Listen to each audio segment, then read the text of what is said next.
सभी भक्तों को जय माता दी। प्रिय भक्तों, आज नवरात्रे बड़े ही प्यार से, आदर से, श्रद्धा से संपन्न हो गए हैं। जैसा कि आप सब लोग जानते हैं, नवरात्रों के 9 दिन माँ की अखंड ज्योति जलती है और माँ की भक्ति की जाती है। 9 दिन माँ को रिझाने के लिए बच्चों की तरह दुर्गा सप्तशती के पाठ और जाप किए जाते हैं। उपवास के विषय में आप सब लोग जानते ही हैं। हमारे ऋषि मुनियों ने बड़े ही ढंग से समाज को ये बताया कि जब 2 मौसम संक्रमण करते हैं तो शरीर में बीमारी पैदा हो सकती है। इसलिए जब सर्दी से हम गर्मी की तरफ आते हैं तो भी 9 दिन का पूजन होता है, और अब जब गर्मी से सर्दी की तरफ प्रवेश करने लगे हैं तो भी 9 दिन का ये उपवास का हमें तरीका बताया गया है। इसका मतलब केवल यही है, जैसे कोई कारीगर कोई नया पुर्जा बनाने के लिए अपनी मशीन को रोकता है, उसे अच्छी तरह साफ करता है, तेल देता है और दोबारा फिर नया पुर्जा बनाता है, वैसे ही इस शरीर की मशीन की सफाई की जाती है, जिसे आजकल की भाषा में हमारे युवा बच्चे डिटॉक्सिफिकेशन कहते हैं। तो डिटॉक्सिफिकेशन ये उपवास विधि है। इस विधि को अपनाकर बड़े बड़े फिरंगियों ने फास्टिंग थेरेपी नाम देकर नोबेल प्राइज तक जीत लिए हैं। लेकिन ये विधि वैदिक है, सनातन है। इसका जो बेस है वो सनातन ही है। आइए, अब नवरात्रे तो हो गए हैं संपन्न। बहुत सारे भक्तों का ये प्रश्न होता है कि पंडित जी, हमने कलश की स्थापना की है, कलश में जल है, नारियल की स्थापना की है, खेतरी बीजी हुई है, अब इनका क्या किया जाए। बहुत सा प्रश्न आएगा। तो मैं आपको बताना चाहता हूँ कि पौराणिक जो विधियाँ हैं उनमें तो दशहरे वाले दिन इन सब चीज़ों का विसर्जन कर दिया जाता था, जल प्रवाह कर दिया जाता था। तो क्यों किया जाता था? क्योंकि उस समय नहरें थी जो वो कच्ची थी और कोई पुल या ब्रिज नहीं बने हुए थे। जब भी एक गांव से दूसरे गांव, एक शहर से दूसरे शहर जाना होता था तो बीच में जो नहर आती थी तो कोई ना कोई मल्लाह अपनी किश्ती चलाकर, नाव चलाकर बेड़ी से हमें पार करवाता था। तो नहरों में अक्सर एक किनारे से दूसरे किनारे पर लोग किश्तियों के माध्यम से जाते थे। तो उन दिनों में मल्लाह के लिए, ध्यान से समझ लीजिए, जो किश्ती चलाने वाला नाविक होता है उसके लिए ये सारी चीज़ों का प्रोविज़न करवाते थे ऋषि मुनि। क्योंकि उस समय बिजली नहीं थी तो घड़ा जो है वो जल में छोड़ दिया जाता था ताकि किसी मेहनत कश मल्लाह को मिले, वो अपने घर में ले जाए और ठंडा पानी पिए। वो किश्ती चला चला कर थक गया हो तो उसे ये नारियल प्राप्त हो जाए, वो वहाँ तोड़कर इसको खा ले, पेट की अग्नि और भूख शांत करे।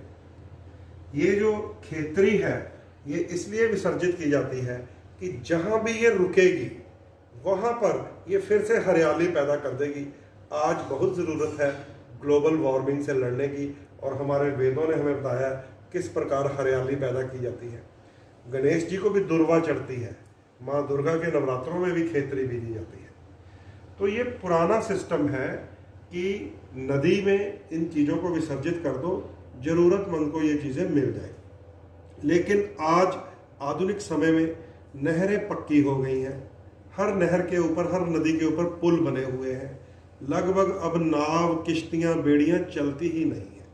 इसलिए पक्की नहरों का जल एक तो पीने के काम आता है हमारे, एक हमारे सिंचाई के काम आता है। इसलिए बहुत अधिक आवश्यकता है उस जल का प्रदूषण कम से कम किया जाए। तो आइए अब समझते हैं अब इनका क्या करें हम। ये जो नारियल है आज के युग में, आज भी हमें किसी मेहनतकश को, मजदूर को देना चाहिए ताकि उसकी भूख शांत कर सके। ये जो घड़ा है आज भी हम उनको दे सकते हैं जिन लोगों के घर में फ्रिज नहीं है या जिनकी पॉकेट इतना अलाउ नहीं कर सकती कि वो कोई फ्रिज ले आए। आज भी हम अपने वर्कर्स को, मजदूरों को, मेड्स को ये दे सकते हैं, कोई डर नहीं है। अगर मान लीजिए परमात्मा की कृपा सब पे है, सभी संपन्न है, उनके घरों में फ्रिज है, तो भी ये जो घड़ा है, ये जो खेतरी है, इसे जल प्रवाह ना करें। इसे आप खेतरी को ऐसे ही, जैसे ये कुंड में बीजी हुई है, देखिए ऐसे ही कुंड में ये बीजी हुई है, इसे ऐसे ही नहर के किनारे, सड़क के किनारे या किसी पार्क के कॉर्नर में थोड़ा सा मिट्टी खोदकर उसमें इसको डाल दीजिए, यहाँ से ऊपर रख के, ताकि और भी ये उगता रहेगा, हरियाली होती रहेगी।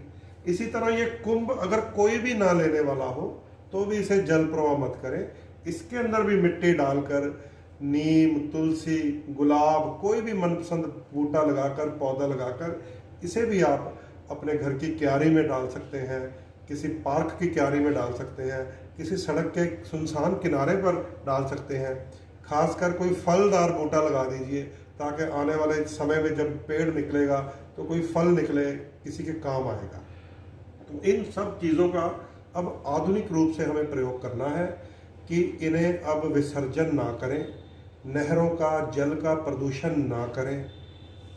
अब कोई वहाँ पे नाव चलाने वाला नहीं है, ना ही कोई इनको उठाएगा, ना ही कोई लेगा, दूर जाकर ये टूट जाएगा घड़ा।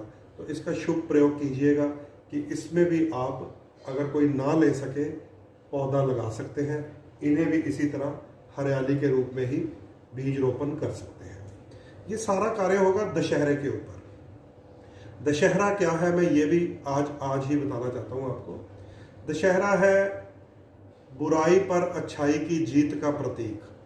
भगवान श्री राम ने रावण का वध किया था दशमी के दिन, इसीलिए उसको दशहरा कहा जाता है। तो दशहरे के दिन शस्त्र पूजन होता है, दशहरे के दिन शस्त्र पूजन होता है।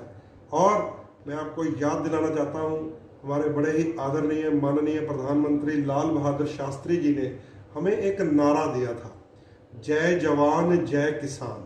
अब ध्यान से सुन लीजिए, वो कोई नारा कोई उनके मन की उपज नहीं थी, वो भी हमारे वेद में से ही निकाला हुआ है। जय जवान के रूप में ये माँ भवानी की खड्ग है, ये माँ दुर्गा की तलवार है। इसे गुरु गोविंद सिंह महाराज ने कृपा प्रदान करने के लिए कृपाण का नाम भी दिया था कि इसे तभी निकालना जब किसी पे कृपा करनी हो।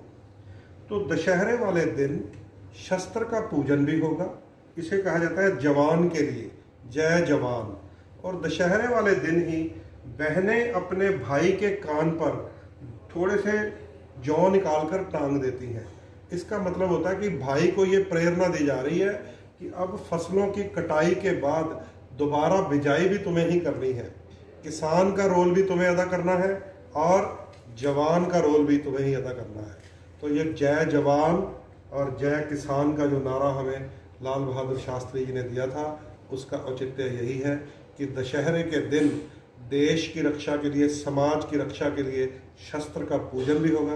दशहरे के दिन बहनें अपने भाई के कान के ऊपर जौ टांग देती हैं, सिर्फ उसे ये याद दिलाया जाता है कि भाई जब देश की रक्षा करनी हो दुश्मन से तो जवान बन जाना, और जब देश का पेट भरना हो तो किसान बन जाना।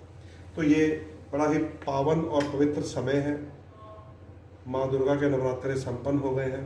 दशहरे का दिन अब हम कल मनाएंगे, बुराई पर अच्छाई की जीत का प्रतीक बनाएंगे, शस्त्र पूजन करेंगे।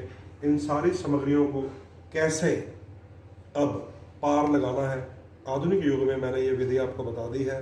और माँ दुर्गा की जोत जो लोग अखंड जलाकर रख सकते हैं वो अखंड ही जलाते रहें, और माँ दुर्गा के पाठ नित्य करते रहें, जाप करते रहें, ताकि जीवन में हमारे अंदर एक तो धर्म की भावना जागृत रहे और सुरक्षा की भावना भी जागृत रहे। आज जितना हमने कंजक पूजन किया है, जितना कन्याओं को हमने आदर से, सम्मान से पूजा की है, कल ये संदेश चलता रहना चाहिए, क्योंकि समाज में जितनी बदकारी फैल चुकी है, रोज़ ऐसी घटनाएं, ऐसी खबरें आ रही हैं जो मन को कचोट देती हैं, दिल को ख़राब कर देती हैं। अगर ये संदेश केवल नवरात्रों के दिन या कंजक पूजन के दिन तक सीमित रह गया तो कोई फ़ायदा नहीं है। इसलिए इस संदेश को आगे पूरा वर्ष चलाइए, समाज की रक्षा कीजिए, बेटियों की रक्षा कीजिए, बच्चियों की रक्षा कीजिए, इसे अपनी जिम्मेवारी समझिए। तो अब मैं आपसे इजाज़त लूँगा, अपनी वाणी को विराम लगाऊंगा। आपको कुछ भी और पूछना हो तो आप मुझे कमेंट लाइन में लिख कर पूछ सकते हैं। वैसे आधुनिक युग में इन सभी वस्तुओं का क्या अब करना है मैंने आपको बता दिया है।